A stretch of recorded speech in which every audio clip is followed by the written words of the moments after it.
Assalamu alaikum wa rahmatullahi wa barakatuhu. Barkanmu da warhaka.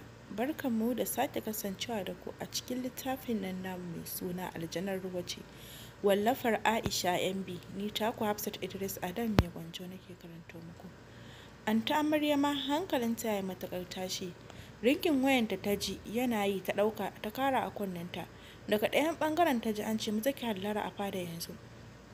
Ana gama faɗin haka ta kashe wayan. Mai da kallonta ta yi kan sinadara waɗanda ka gansu ka san ba sa cikin yanayi mai daɗi. Gyaran murya Anta Amarya ta ce ku bani guri zan huta. Sumi suka tashi tare da nufafat ɗinsu. Anta Amarya na ganin sun fita ta yi maza ta kulle ƙofar tare da shigewa ɗaki ta ɗauko baƙaƙen kayanta da Max ta saka. Ta fice ta ɓoyayyen hanya. Ba kowane mutum ne a gidan ya san da hanyar ba. Anta Amarya ba ta zauce ko ina ba sai fadar Lord Lady. Da rikwashewa Anta Amarya ta fara gaishe ta kamar haka. Barkan kiran ki shi daɗe. Uwar shedanu da mayu. Ya isa, Lord Lady ta faɗa a tsawace. Tashi Anta Amarya ta tsaya a inda ta saba tsayuwa. Magana uwar shedanu ta fara kamar haka. Na shiga roɗo, na shiga tunanin cewa ya aka yi plan ɗinmu yake wargatsewa lokaci ɗaya. Tabbas akwai 'yan leken asiri a cikin wannan ƙungiyar. Tabbas akwai wacce take cin amanar ƙungiyar uwar shedanu. Da Lady, ras gaban Anta Amarya ya faɗi. Anta Amarya ta amsa da na'am. Ina so ki gano min wanda yake cin amanar wannan ƙungiyar. An gama ranki shi daɗe. Uwar shedanu ta ci gaba da faɗin. Duk ranar da na gano da gaske akwai wani wanda yake cin amanar wannan ƙungiyar, na rantse da ƙungiyar Devilish, jininsa ne zai zamo sadaukarwa ga ruwan shana. Monster, yes Lord Lady. Ina so ka sa yaranka su yi kidnapping ɗin Kabir gobe. Ka tambayi iyayen shi kadarorinsa na gidan marayu da ya buɗe. In kuma suka ƙi ka harbe shi har lahira. An gama ranki shi daɗe. Gaban Anta Amarya ne ya faɗi jin za a yi kidnapping ɗin Kabir. Alhaji Usman ya ce ranki shi daɗe. Kar ki ce na bijirewa maganar ki. Me zai hana kawai idan sun ki a kyale shi? Ni kuma ina da yarinya Zainab. In na ce mata ta ɗauki aiki, ta samu aiki a kamfaninsa ta zama hannun damansa, ba za ta bijire ba. Tunda na san ta tana son sa. Kin ga abin zai zo mana da sauki. Yanda za ta dinga kawo min bayanai akan kuɗaɗensa da kadarorinsa. Kin ga daga nan sai mu kwashe komai. Wannan shawarar na kawo, amma in kin ga bai yi ba to za a iya kashe shi din. Shikenan, na yarda da maganarka, amma zan tunatar da kai kada ta mana shirme. In ba haka ba zan hallaka ta. Da yarda Allah komai zai tafi daidai. Alhaji Usman ya ƙara faɗin uwar shedanu gaskiya ina jin tsoro akan wannan budurwar da ta zo jiya ta ce za ta hallaka mu.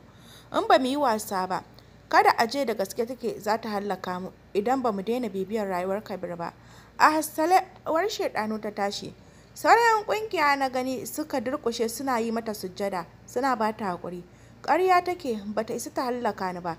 Tabbas ba mutum ba ce, dole sai na gano a ina take. Kuma yanzu nan wasan ya fara. Wannan shine. Tana gama faɗin haka ta yi tafiyarta. Su ma sauran ƙungiyar suka watse. Ɓangaren Kabir kam sai da ya mata tsaf ya gyara mata fuskanta don kar a ga shatan mari a fuskanta.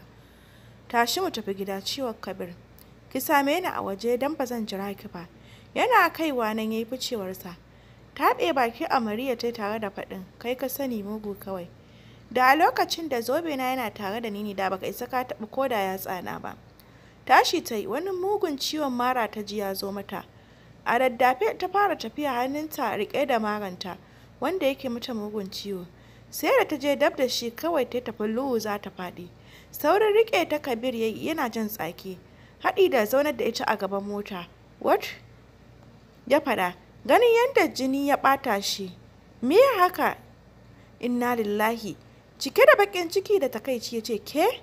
Ba ki da hankali ne? Za ki ɓata ni da jini? Ke kin san kina period ba za ki iya killace kanki ba? Me haka? Cike da rashin fahimta Amriya ta ce, ni ban gane me kake nufi ba. Girgiza kan shi Kabir ya ce wato raina min hankali zaki ko? Tsaki ya ja ya shige cikin gidan, yana shiga ya nufi toilet sai da yi wanka ya kai sau 10. Shinshina kan shi ya ji har yanzu yana karnin jini. Sai da ya haɗa sabulai wajen 5 sannan ya ci gaba da dirza jikinsa kamar fatansa zai bare. Yana gamawa ya nufi wardrobe ya saka ƙananan kaya, tare da gyara suman kan shi ya sa lotion mai kyau da ƙamshi. Wajen turare ma sai da ya fesa wajen kala 5 sannan ya nufa parking space. Kallonta ya ja tsaki kamar wani yana ƙara hura mai wata wutar tsanarta a zuciyarsa. Ɗauke kansa ya yi daga kallonta. Ta da motar suka fice daga gidan direct hospital ya nufa. Fakin yayi ya fito daga cikin motar. Zainab da ke tare da ƙawayenta sun zo wucewa ta hango shi. Jikinta na kakkarwa ta ce, kun ga Kabir, dream guy ɗina. Dole ma na je na yi mai tayin soyayya ta kafin lokaci ya ƙure. Ɗaya daga cikin friend ɗinta ta ce, amma ba kya ganin hakan ba daidai ba ne?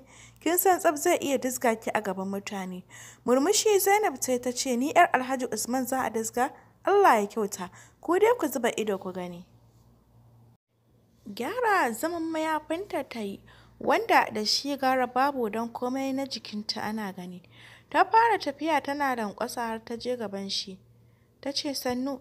Ɗago kan shi Kabir ya zuba mata kallon sama da ƙasa. Tsaki ya ce, dama har yanzu ana samun mata marasa aji ban sani ba. Maganar shi ba ƙaramin ɓata a Zainab rai ta yi ba. Basarwa ta ce, sa ni ce 'yar gidan Alhaji Usman. Ya ce, sai me? In ke 'yar gidansa ce, ajiye ni ya yi da za ki ce ke 'yar gidan Alhaji Usman ce? Yi haƙuri sa idan magana na ya ɓata maka rai. Amma wace ce wannan? Kallon Amriya ya yi, kuma ya mai da kallonsa kanta ya ce, me kika gani? Zainab ta ce, na ga kuna tare ne kamar ma'aurata, matarka ce? Ya ce, sai me kuma? Kina da matsala ne da ita? Wani kishi ne ya mamaye zuciyan Zainab ta ce, yi haƙuri. Ke, ba na son ƙara jin wannan banzan muryar naki. Kar ki tunzura ni na aikata abin da raina bai so ba, don haka bar nan gurin kafin na kirga 3. Sa please, ka saurare ni, dama ɗaya kacal. Sa, kallonta yayi ya ce, amma fa kin yi mugun raina min hankali. Na yi miki kama da irin mazan nan da suke tsaya da ballagaza irin ki, ina magana da su. But sa, bata ƙarasa ba ta ci saukan mari. Amriya kam in banda kallo ba abin da take yi. Ita ba ta so take ba, ta ciwon marinta take yi da yake mata raɗaɗi. Ke wace ce da ina magana kina magana? Kin ga nayi kama da sa'anki? Dafe kuncinta Zainab ta yi, zuciyarta na mata ƙuna. Wani irin tsanan Amriya ya baibaye zuciyarta. Cikin ranta ta ce, duk saboda ke ya mare ni, na rantsi akan ki zan fanshe marina. Birnin ya faɗa a tsawace. Sauran barin wajen Zainab ta nufi inda ƙawayenta ke tsaitsaye sai kwasan dariya suke. Mai da kallonsa ya kama Amriya cike, kuma tashi mu je ciki. Ba zan iya ba. Cike da ɓacin rai Kabir ya ce, ba za ki iya ba? To so kike na goya kenan? Tsaki ya ja. Dalla malama tashi, dukkin bikin ɓata min siti da jini. Tashi ta suka nufi cikin asibitin. Wata nurse ya samu ya mata bayanin komai. Rike Amariya din ta ce, ka je kawai zan kula da ita. Abin da ake bukata yanzu ka je pharmacy ka siyo pad da za ta yi amfani da shi. Me? Na je na siyo fat? Babban mutum kamata? Wallahi ba zai yiwu ba. Mikawa nurse din kuɗi wajen 5,000 ya ce, ki je ki siyo mata. Sauran karɓa nurse din ta yi, hannunta na kakarwa. Ta ce, oke sa. Ficewa ya daga wajen ya kai motan wajen wankewa, don ba zai iya ci gaba da ganin wannan ƙazantar ba. Shigar da Amriya nurse ɗin ta yi cikin rumto, ta ce, bara na kira Dr. Amina sai ta duba ki. Daga nan ki ɗan gyara jikinki kafin ta zo. To Amriya ta ce, fita nurse ɗin ta yi, to da Amriya ta shiga ta fara gyara jikinta. Sai da ta ɗau minti 15 kafin ta dawo mutum daga aljanar ruwan da take. Dr. Amina ce ta shigo, hannunta riƙe da kaya. Fitowa Amriya ta yi. Carab idanuwansu suka ido hudu da na Dr. Amina. Wani mugun faɗuwa ya zirace su gaba ɗayansu. Amriya ta ce cikin ranta, wannan ba wannan matar bace da na buge ta ban sani ba a wajen kitso. Tattaro natsuwanta Dr. Amina ta ce, sani ata ya jikin naki? Da sauki.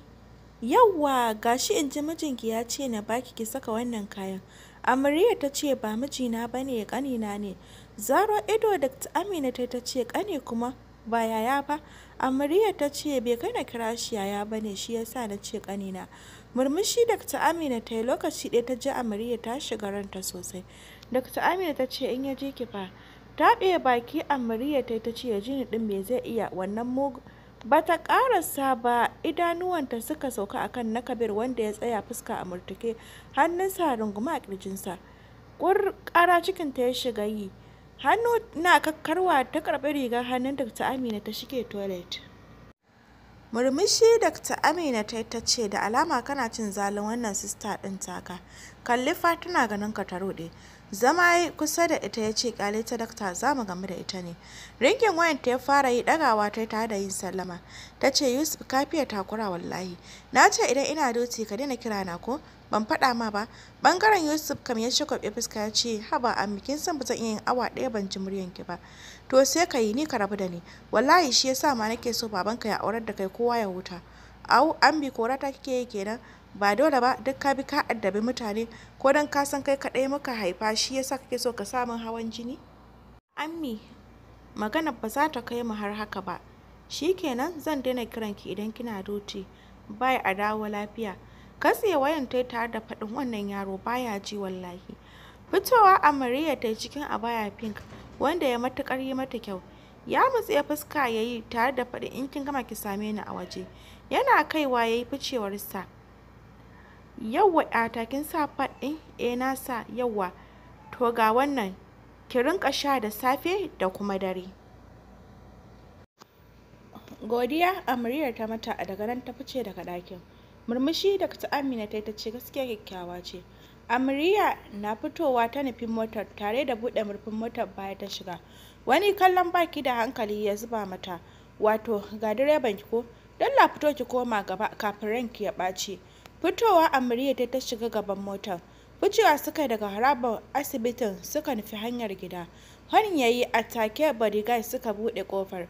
Sumam na jin ƙarar mota suka yi hanyar waje. Fakin ya fito daga cikin motar. Ita ma Amariya ta fito. Sinadira na ganin ta da gudu suka zo suka rungume ta. Kusa da grandma ya zo zai wuce ta ce zo nan.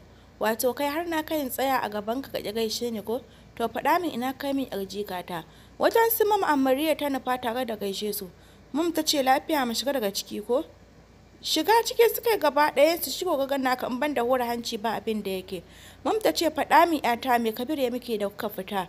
Ɗago kanta Amariya ta ɗora akan Kabir harara ya watsa mata. Da sauri ta ɗauke idonta daga gare shi. Ta ce ba komai mun fita ne yawo shine yake faɗa min abin da ya min ba daidai bane kuma in yafe mai. Shine na ce na yafe mai. Ya kai ni gun siyayya shine sai mu wannan kayan. Zaro ido gaba ɗaya suka yi don tabbas sun san gaba ɗaya abin da ta faɗa ƙarya ne. Grandma ta ce wallahi wannan ba zai baki haƙuri ba. Ai ko alƙur'ani za ki ɗauko ki min rantsuwa da shi ba zan yarda ba. Wannan yaron da baƙin zuciyarsa ne zai baki haƙuri? Har ma ya sai miki kaya? Su Khalid ma sun yi mamaki wai Kabir ya bawa mace haƙuri. Shi ma Kabir ya yi mamaki yadda ta rufa mai asiri. Murmushi Amariya ta ce ku yarda da ni da gaske nake. Mamu ta ce shi kenan wuce ɗaki. Dadin su Sadiq ma ficewa ya daga gidan. Dadi ya ce kowa zai iya tafiya. Sinadara kan bin Amariya suka yi har ɗakin amta Amarya. Kallon Sinadara anta Amarya ta ce ku ɗan ba mu guri za mu yi magana. Tashi gaba ɗaya suka fice daga ɗakin. Amariya me yasa kika yi ƙarya? Fashewa Amariya ta yi da matsanancin kuka ta ce ba zan iya faɗa ba anti. Wallahi ban san me yasa zuciyata ba ta iya lamunta in ga ana yi magal faɗa shi yasa. Ok shikenan na fahimta ki kwantar da hankalinki. Amariya akwai fa gagarumin matsala. Share hawayenta ta ce wace matsala? Uwar shedanu za ta sa yaranta su sace Kabir. Amariya ta ce to ni ina ruwana. Su kashe shi ma ba zan ƙara taimakonsa ba wallahi. Ki taimaka Amariya ke kaɗai za ki iya dakatar da su daga yin hakan. Amariya ta ce ta ya zan iya dakatar da su? Zan yi momin ɗin shi dabara na ce mata ban yarda da maganan ki ba na cewa haƙuri ya baki da ya fitar da ke. Sai na ce mata ta sa gobe ku tafi wajen kamfaninsa tare yadda za mu tabbatar da cewa ya baki haƙuri. Daga nan kuma na san dole ya yarda don kar a gane ba haƙuri ya baki ba. Ni ba zan je ba su kashe shi ɗin su kawo min zobe na tafi duniya ta. Me? Wane zobe? Anta Amarya ta tambaye ta cike da rashin fahimta. Dam gaban Amariya ya faɗi. To masu saurare, duka a nan zan tsaya da karanto muku wannan littafi mai suna aljanar ruwace. Sai gobe idan Allah ya kai mu za ku ji ni ɗauke da cigaban wannan labari. Na gode.